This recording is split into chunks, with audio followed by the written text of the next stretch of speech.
On the road with Gotta Know Joe Hobbies. Episode 2, the Toots and the Meyers. If you haven't seen episode 1, we strongly suggest that you go back and check it out. If you did see episode 1, then you'll already know that we did have quite a few audio problems, as this is a learning curve for us, and we had some new equipment, but we're trying to power through it. In episode 2, Tommy's going to start off talking about a little plane that he built, a little amphibian plane that they went out and did pretty good with. Won a lot of awards. And not only that, but the owner that designed and built the original one gets involved.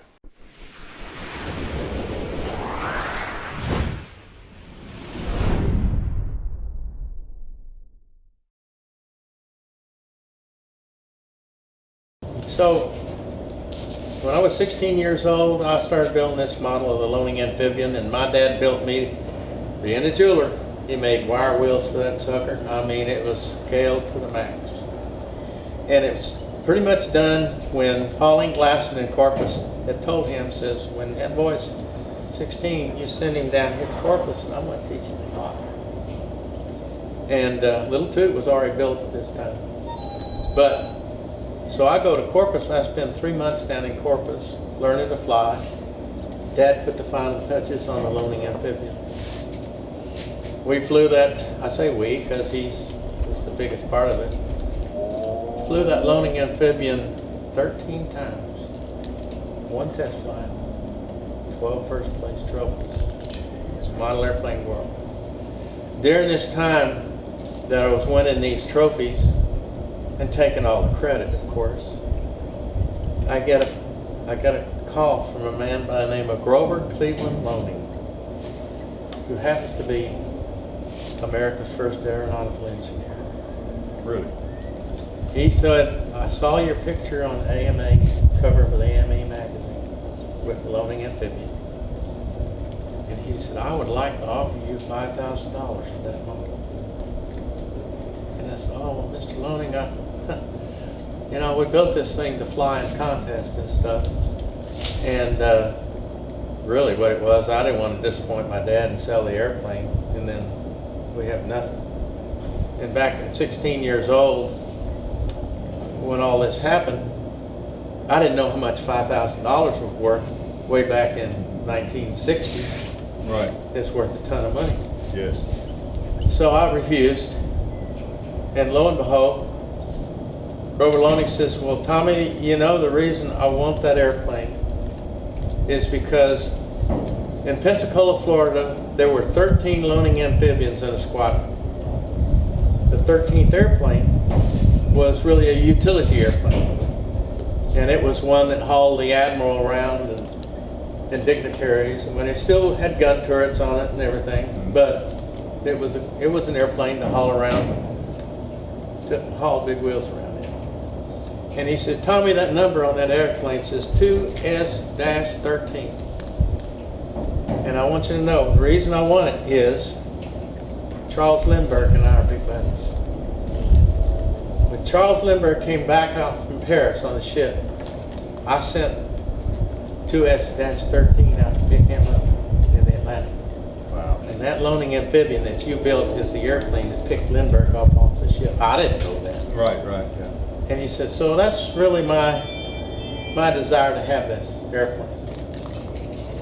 So if you don't want to sell it, well, then you need to come to Miami and make a habit of bringing the airplane here once a year. Of course, every year I went down there for 4 years. Every year he wanted to cut me a check. But the last year, I think it was the 5th year, he called me up and says, you know, I realize you don't want to sell an airplane. And I'll tell you what I would like, though. I have donated money to the Academy of Model Aeronautics. I've donated money to the King Orange Internationals. And I'd like to pay you to come up here and fly that airplane. Not pay me, but pay my expenses. Right. I'll fly that model for me. So I said, yes, sir, I will. I called a friend of mine and said, we got an all expense paid trip to Miami, Florida. He said, you are so full of bull. And I said, no, I'm serious. So Steve Tullis and I and his parents drove to Miami. And I entered it in 2 events. And it was a calm morning. And that, I got pictures here. I can show you a little bit. You may want to take some pictures of it. Yeah, put them in so That everybody else old can. man was 80-something years old then. And he was one of those morning free flight scale, no radio control. And I launched that daggum airplane. Naturally, when it flew, it made a left turn because of torque. And, you know, free flight scale, you have to fly 40 seconds to make official flight. Okay. 40 seconds is a long time in the air with that airplane and being free flight. No control. I've chased that sucker a long way. And it quit, took a dive, came back to the right, and I guarantee it landed between here and that wall, that old man. And he says, Tommy, $5,000 right now, and still didn't sell it. Wow. So anyway, I'll get off the story, but so I got married, went to service. I flew, the last time I flew the Loening amphibian, I tried to get on the Air Force team, and they wouldn't let me on the team. And I told them, I said, man, I've only won this event 3 times. I'd be good for the Air Force. They said, well, we'll give you the time off, but you can't be on the team. And they never gave me a good reason. But anyway, I go to Olathe, Kansas, and I beat a guy by the name of C.O. Wright, who was the best in senior or junior senior open. And all my flying the Loening amphibian, I wanted to beat C.O. Wright. And I beat him in Olathe, Kansas. Naturally, I come back. Now the Air Force wants pictures of everything out by my C-124 Globemaster, and that's the last time I flew it. And naturally, I'm married now, and it sits in a box. You still have the plane? Yeah, he calls Wow. me up. Grover's on his last legs. He calls me up and he says, Tommy, I don't want to buy your airplane anymore. Would you consider donating it to the new Pensacola Historical Naval Museum? I said, yes, sir, I will. There you go. And that's where it's at. That's a beautiful story, though. And- Well, you know, that's kind of how I met you, over a plane you built, or one that had meaning to you. Well, that airplane's fixing to fly right now, too. Yeah. That little Toot. Yeah. Let's take a quick break. I need to get something to drink, and I gotta check some Go in calories, it. man. I got some diet stuff in there. Oh, I got something right here too, but I need to. Okay, well, a challenge coin in the service is given to people who've done something that was a challenge to them, like landing on an aircraft carrier Right. or something like that.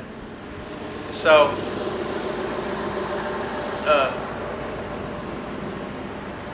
these lieutenants and stuff carry these challenge coins around with them when they go to the bar or something after work, and they want to be cocky. They slap their challenge coin down on the bar, and if the other people at the bar don't have a challenge coin, they owe him a drink.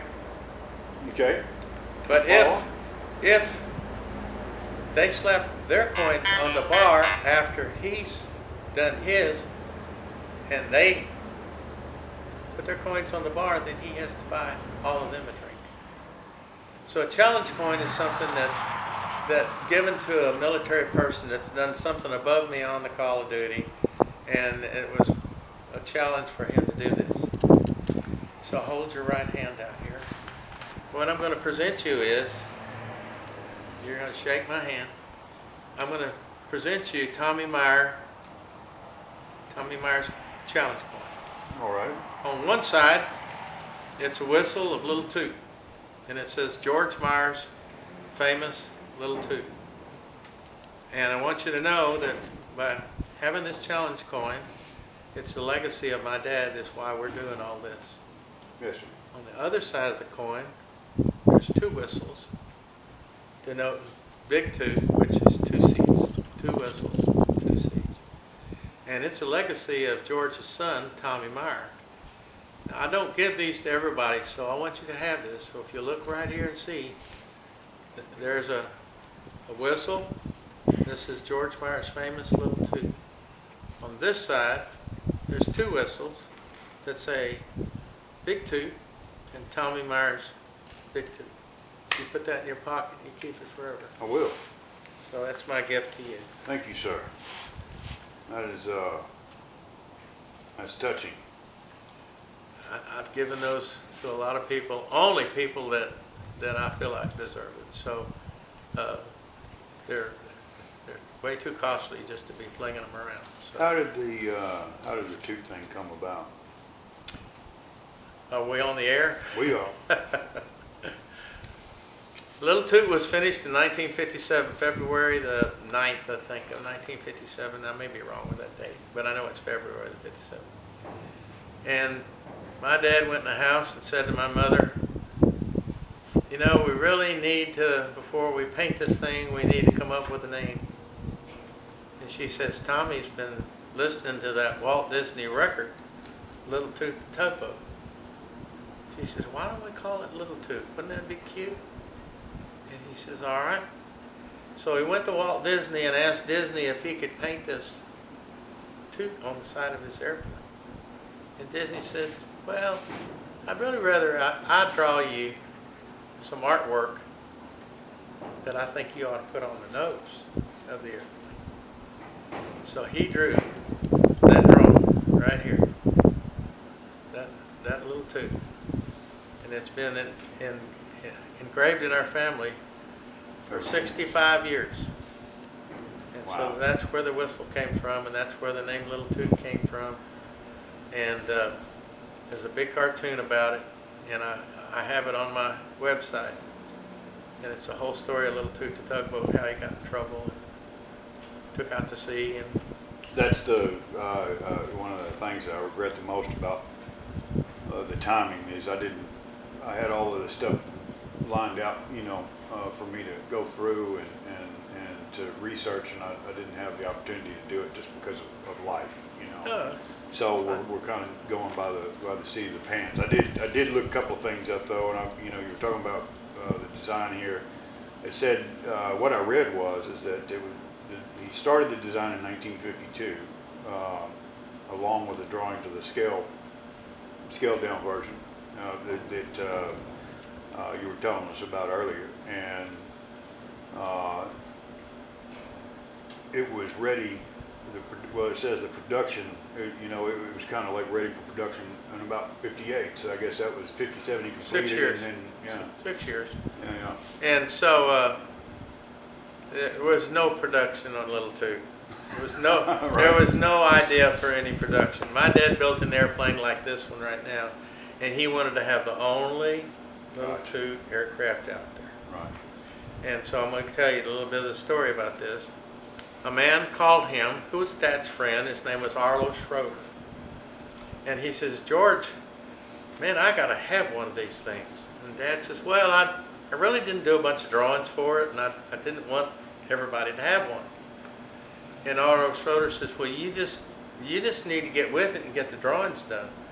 Well, my dad had sketches of everything, and he put them on a set of drawings that Arlo could build his airplane off of, but the drawings were off. And I took drafting in high school, and in junior high and high school and in college, but in my senior year of high school, I took those drawings and put them into a nice portfolio. Okay. And big 4-foot sheets, big. Everything on my dad's drawings are full size. And so he said, if somebody builds this airplane, I want it to look like a Lil Toot. I don't want it to look like some off-the-wall thing that somebody put together. So wingtips are all full size, ribs are all full size. You don't have to redo anything. All you got to do is just lay it up there and build it. So the ironic story of this is Arlo Schroder built the first Lil Toot off my dad's plane. And you see that fuselage sitting right there? Yes. Arlo Schroder's now gone, passed away. And I've done so many Toots. This is my 17th airplane. And I've done so many Toots that I told my wife, I said, you know what? We are red and white crazy in this family. But I want to do an airplane memorializing Arlo Schroder, who took me under his wing when my dad passed away. And his airplane, and I can show you pictures later on, he took a Lil Toot and painted it up like a Curtis Hawk P6E with the claws on the wheel pants and formation stripes on it and big stars on the wings. What colors was that? Kind of like It was a morphodite. It's 9 colors. olive drab, black, white, gray interior, red. Let me see if I can get the 9. Red, blue. That's I'm missing. The snow owl, and well, if I knew I was going to have to do this, I could have. But it's 9 colors. Yeah. But if you would have got them all, you wouldn't be the age we are. Yeah, that's right. But fuselage and all that. Oh, I missed the yellow wings. Ah, okay. Yellow There you wings. go. No checkerboards. You know, we're checkerboard Is crazy. there a picture of that on the site? Oh yeah. Yeah, I think I've seen. Oh, yeah. I do think I've seen that because I noticed that there was that blue or the red and white theme, and then there was one that One that don't match. stuck out like a thumb. Yeah, Yes, sir. yeah, it does. But anyway, I just finished the prop for this airplane, and a friend of mine polished it for me. And Brandon McNichol, who the painter out in Gainesville, polished this prop, and then I took it with my sign making equipment. Somebody coming in from Yeah. back to the net. Anyway, with my sign making equipment, I've got a sign that it's like a wave. It goes across the prop on both sides. It says, in memory, it says Hawkshaw 2, in memory of Arlo Schroder. And it's gorgeous. Let's back up for a second. So, it took your dad 6 years not only to build but design. Right. 6 years. So, I know how long it takes to build a top flight model on the table, and I've seen a lot of shows where guys spend 20, 30 years building an airplane. 6 years is pretty quick, especially going through the design process. I mean, there's a lot of crawfishing, and redesigning, and all that. Remember I told you my dad wasn't an engineer, Right. but he had some engineer friends. Maybe that's what made it so fast. He didn't. Well, no. It's the fact that the airplane is overbuilt. The spars are Stearman spars. Okay. Stearman spars are 1 inch by 5, All right. or whatever they are this distance. So Stearman spars are 1 inch. A pit special spar is 5/8. See. This airplane, through these engineers, designed the G-load capabilities of both these airplanes. It's 10 Gs both ways. You never tear this airplane up. And I can show you what part of 10 Gs is out here. But it's 10 plus, 10 minus. And a lot of biplanes out there are not stressed for that. No. Because they got smaller spars. And I'm not going to badmouth any of them because they're all good airplanes. But Lil Toot is overbuilt. Well, you want to tell us a little bit about the specs? I think you said something on 230 horsepower. This airplane, well, 200 something? Lil Toot started off with a 90 horse Continental. Okay. Flew great. Yeah. Dad didn't know any better. It flew so good, it was just great. But it was a 110, 115 mile an hour airplane. Right. So then we go from 90 horse to an 0290, which is 125 horse, and now it kicks it up to about 120 miles an hour cruise. I'm talking cruise. That about wraps up episode 2. Unfortunately, we're just starting to get into the technical data of this, and then the wind just started ripping through there, and the doors were slamming, and it was just impossible to hear anything. But they ended up redlining this plane at a cruise speed of 235 miles an hour. This thing's a beast. So be sure to like and subscribe, and come back for episode 3 and more. Y'all have a good evening.